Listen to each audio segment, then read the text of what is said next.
get up to him? I have no idea. I have never met him before. But it goes without saying that he's hardly a very predictable person. Here we go. Your guess is as good as mine. Is this a comparison?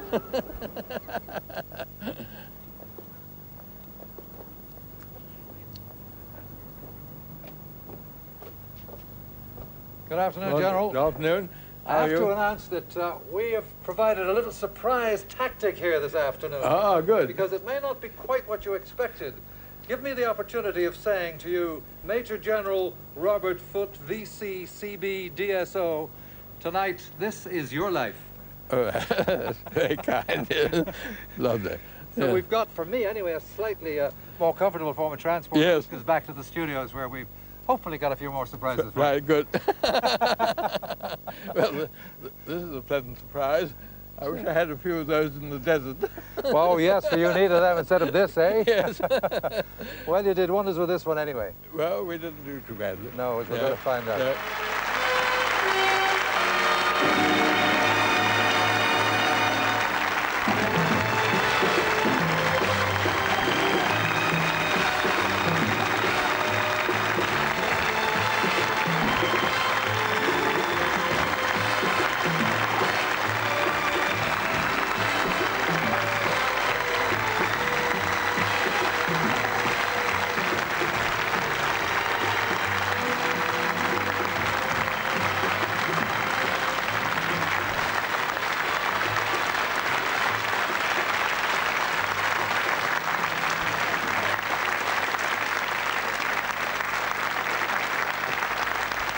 You can take a few there. Well, I know that you'd feel much more comfortable on top of Matilda, wouldn't you? And I must thank Captain Stuart Lyon and Corporal Peter Driscoll and Lance Corporal Stephen Sharps for getting me up there in time and safely. And of course, you didn't have to move, but our thanks nevertheless to Sergeant Squadron Major Taylor and Peter O'Hara. But you were expecting something totally different. Yes. Something about the 70 years history of the tank. Tank, yes. However, you're quite prepared to go on with this one as well. He said he wished he'd had one of those new chieftains instead of the Matilda when he was in action. Major General Robert Foote, VC, this is your life, and in that life, on the battlefields of the Western Desert, and later, as an escaped prisoner of war in Italy, you faced up to some fearsomely daunting questions. But the sort of question you used to ask me was, how on earth do you make custard? Not at home in the Sussex village of West Chillington tonight, as you thought she outmaneuvered you, because she's right here, your wife, Audrey.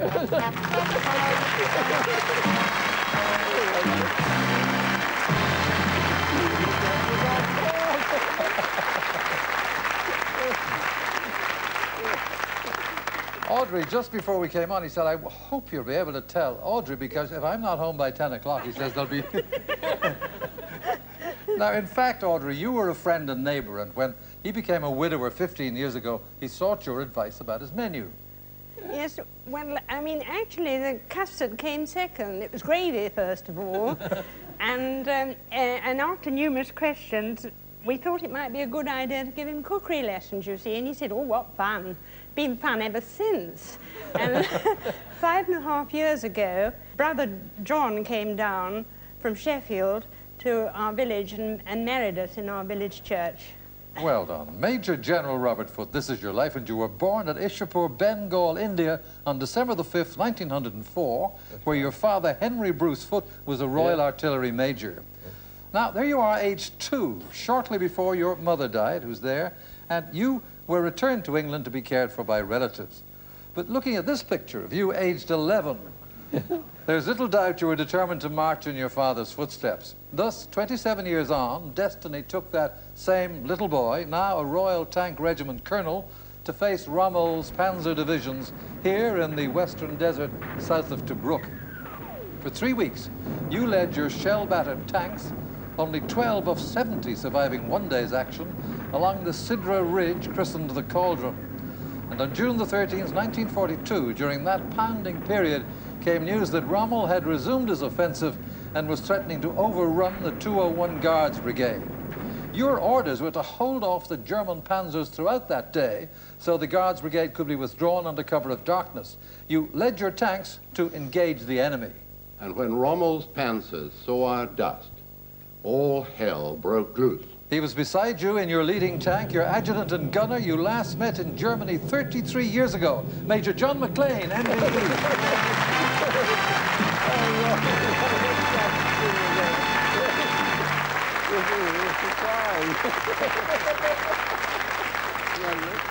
Major McLean, the regiment was vastly outgunned, and the lead tank carrying you and Robert here was hit no fewer than 29 times. We didn't keep the score of the number of hits we had, but the tank, the colonel's tank, was right out in front of the regiment in a holocaust of fire and death all around it, tanks going up everywhere. And then our tank was hit, and the major gun ended up like a banana skin without the banana. The shell went right into it. Right into it. Yeah.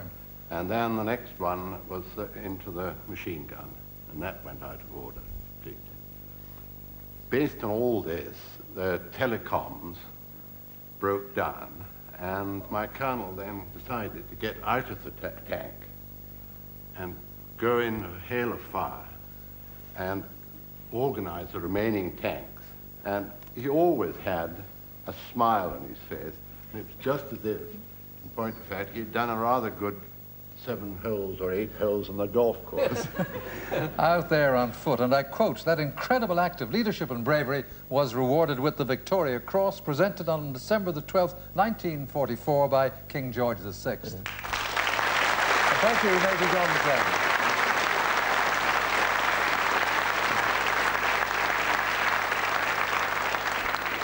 Right now, Robert, I'd like to take you back to a more peaceful time when the only weaponry that concerned you was a croquet mallet.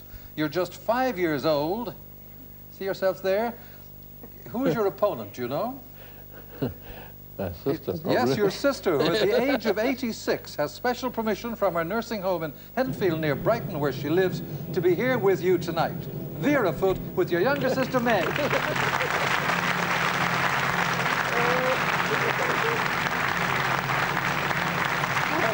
And, of course, the rest of the family. Brother John with his wife, Mary. Their children, Sarah with her husband, Richard.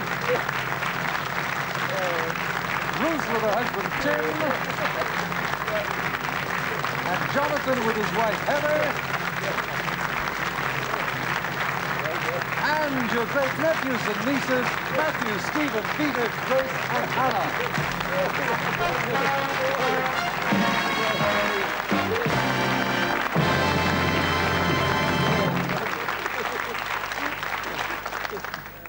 John, straight from school, Bob here went to Sandhurst, and in those days, his enthusiasm wasn't so much for tanks, was it, as for a very old motor car.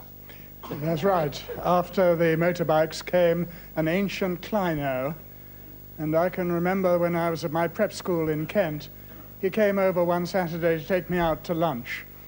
And I can even remember the number of the car. It was YF2321.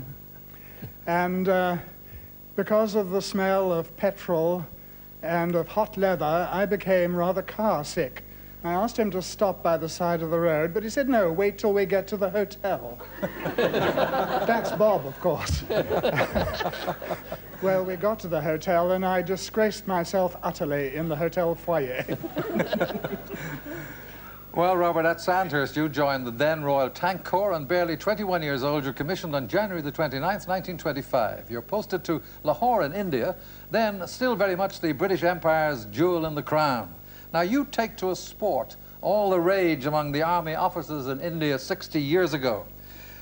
Recalled for you now from his home in Shincliffe near Durham, now aged 90, Colonel Norman Dillon, MC. Hello, Bob. 50 years since we went mugger shooting in India. Yeah. Not the sort that we have on the streets these days, but the Indian man-eating crocodile. Those are the muggers we were after. Muggers. They were on a mugger shoot, and we had our own homemade boat.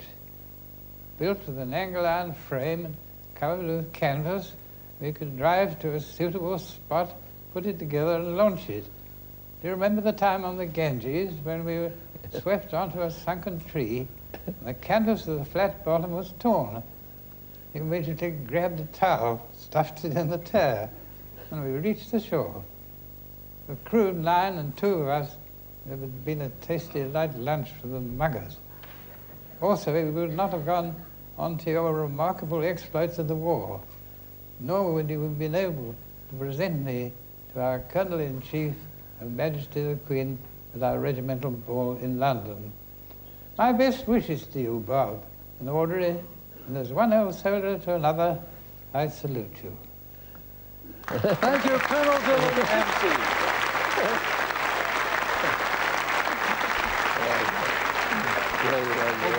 Back in England in the 30s, you're posted first to Catterick in Yorkshire, then to the War Office in London. And indeed, I understand Sir Winston Churchill actually sent for you for some advice on a possible German tank-led invasion of Britain. What did he want you to do? Well, he wanted to know where the German tanks were going to land. I said, very good, sir. Whereupon he went out of the room and he said to his technical advisor there, you tell him where the German tanks are going to land. So I said, I'm very sorry, but I can't tell you where they're going to land, but I can tell you where they can land and where they can't land. To my amazement, that was all that was required. Well, now, you at home, of course, first you trained men in tank warfare in Britain before leading them into battle as commanding officer, the 7th Royal Tank Regiment in the Western Desert, where, as we heard, you were to earn the Victoria Cross, leading your tank squadron on foot. And every man in your regiment felt they were walking tall. Your gunner in a tank which was knocked out in those 3 weeks of bitter fighting from his home in Durham, Sergeant Alf Longstaff, military medal.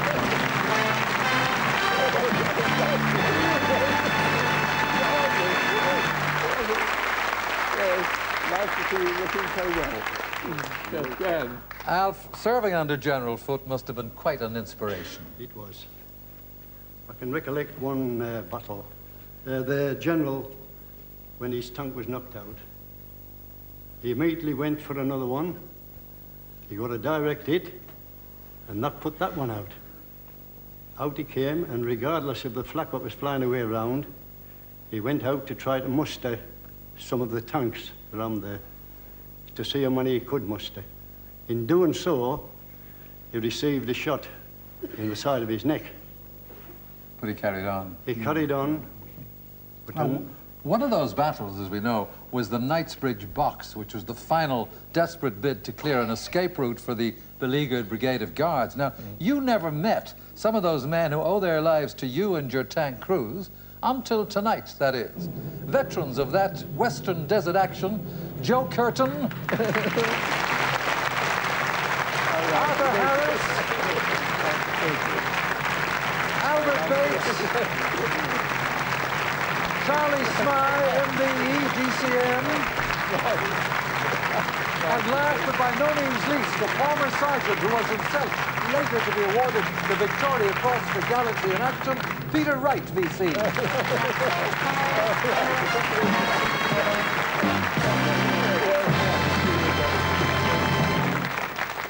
Peter, you got your Victoria Cross later in Italy, but in this particular time, it was some time indeed before you learned of the General's part in your successful desert escape.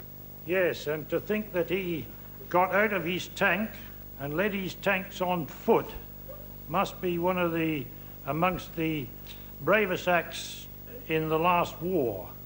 And to think that he done that, to which the Guards are deeply grateful to this day. Thank you, Sergeant Peter Wright, VC, Sergeant Alf Longstaff, and veterans of the Brigade of Guards.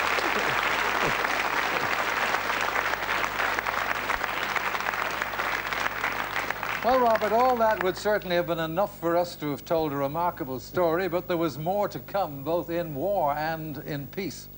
Group Captain Leonard Cheshire, himself a holder of the Victoria Cross, said to us about you, "He is the bravest man I have ever met, but the person who knows him better than me is my wife."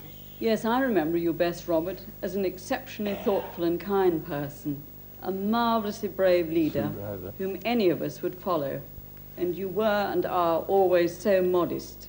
Group Captain Cheshire's wife, whose work rebuilding shattered lives in post-war Europe, especially in Poland, led her to becoming Lady Ryder of Warsaw. Of course, as you said, Sue Ryder.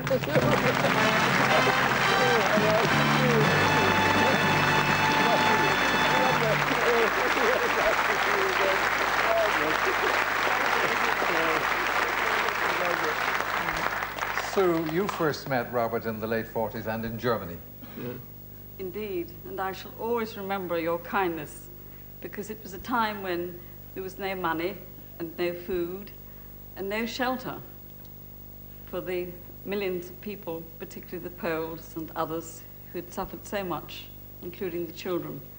And you and your wife, Annette, used to offer that food and hospitality. And you also went so far as to say to me, come in and have a bath. And here's a bed. Yeah. And a bed and a tap in those days, and a loo was something that one could hardly ever imagine. So I shall never forget it. You were the kindest person that I think I've always ever met. Thank you, Lady Ryder. Thank you.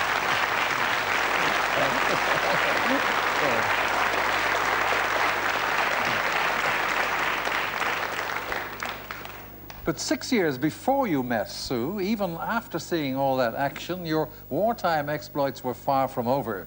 You were there on June the 20th, 1942, at the fall of Tobruk. Alf Longstaff, you were there too. Yes, when Tobruk fell, we made back, and all the kit which would have been for the Germans, we disposed of it.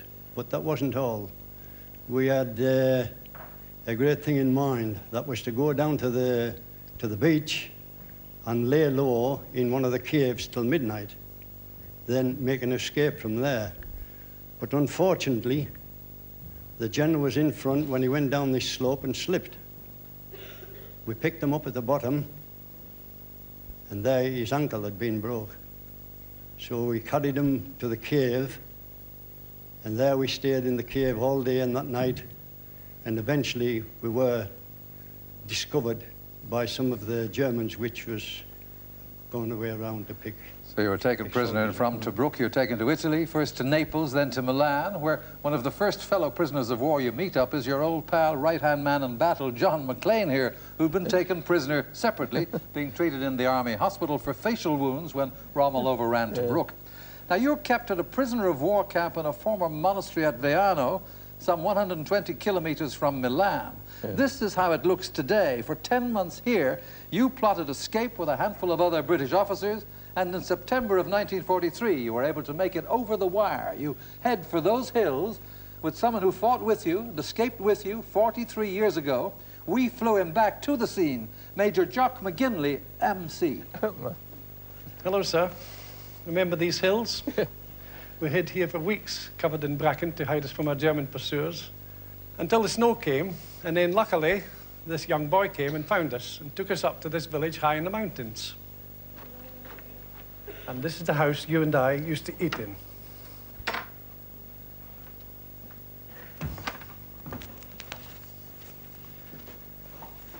Remember, this is where we used to eat polenta, a bit different from the rations we had when we first escaped.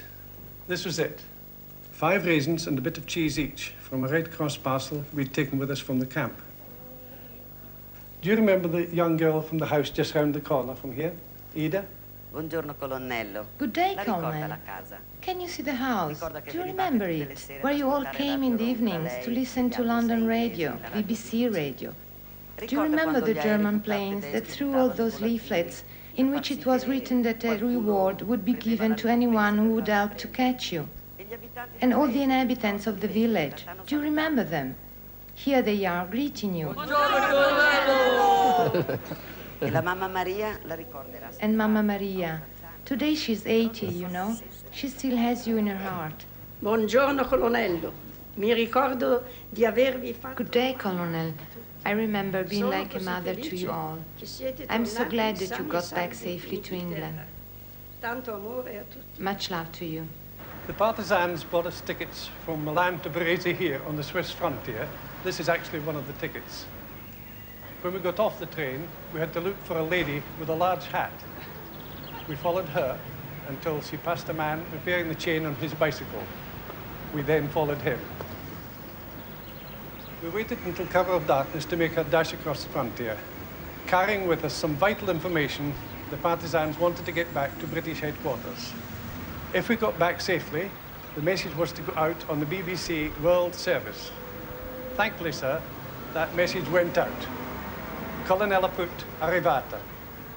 Colonella Foote, arrivata, and our message tonight, Major Jock McGinley, MC, arrivata.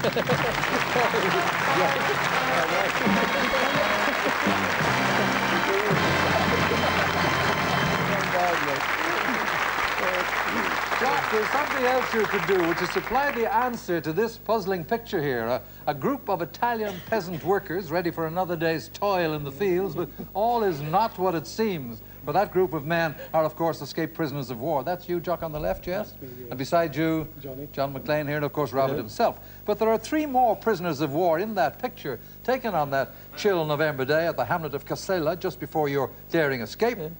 One, alas, Captain Robert Fieldhouse, too ill to be here. But together for the first time in 43 years, the other 2 are here. Captain David Burgoyne Johnson and Brigadier Ian Branson, CBE DSO.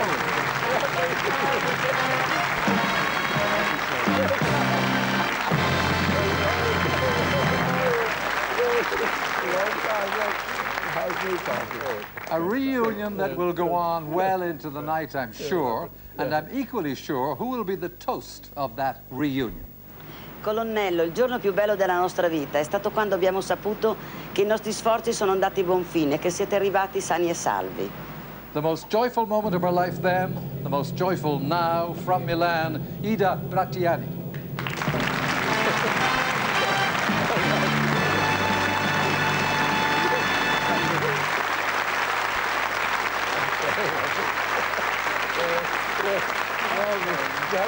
Major General Robert Foote, VC, CBDSO, this is your life.